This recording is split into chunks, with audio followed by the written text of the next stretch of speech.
jimca galabteeda ama habeenkii sabtida ay soo galayso badanaa anaga gurigeena waxaa laga jecel yahay biitso aad u macaanaa xaqiiqatan oo soo tijaabiya waa ka heli doontaan.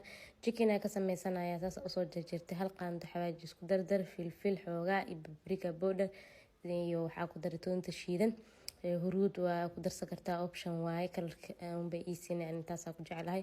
waxaa ku daraya oo cagaarkan waxaa waa minti waaye hadaadan helin kamsar caleen ku bedeli kartaa iyo waxaa ku daray rumaan sooska oo rumaanka ah iyo sooska chicken-ka yacni loogu talagalay hadaadan helin option waa iska dhaafi kartaa. Pizza waxaa ka sameystay hal koob iyo half oo bur ah hal qaando sokor ah xoogaa yar oo cusbo iyo hal qaando oo leebit intaas qaleelka soo dhex gelinaya. waxaa ku qasaa biyo yar oo qandac waaye hal koob camal qiyaastii laakiin kiskisa uu soo daraya hadii qiyaasta waxaa waaye gacantaada aada dareemi karo laakiin aada u jilcinaya soo igu dhagdhagaya dareemaysiin. waxaa kula xashaayay yacni markuu burkii ugu dhagdhagay saliida ahayd saliid nooca helaysan oo olive markaas ku xashaayay. burka badanaa waxaa jeclaa birta pizza ku duwaa ama weelka ku duwaa inaa la ekeysiiyo xogo qafiif waaye burka pizza. sooska aan marinayana waxaa waa anaa soo sameystay ma ahan kon oo supermarketyada lagu gado kan aniga sameystaa jeclahay aad u fiican yahay tastigiisa.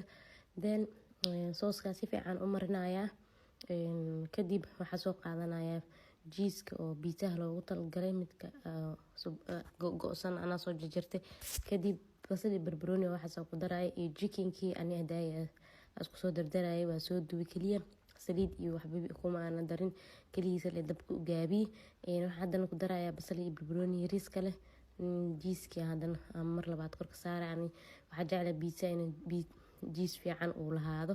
zaytuun waaye waxa ku daraya hadaadan helin waa iska dhaafi kartaa option waaye kaliya ku qurxinaya. waa kaas ay pizza soo qurux badan yahay u macaan yahay oo jilicsan yahay yacni aad u safto u yahay soo tijaabiyo waxaa huwa inaad heli doontaan. mahadsanidin.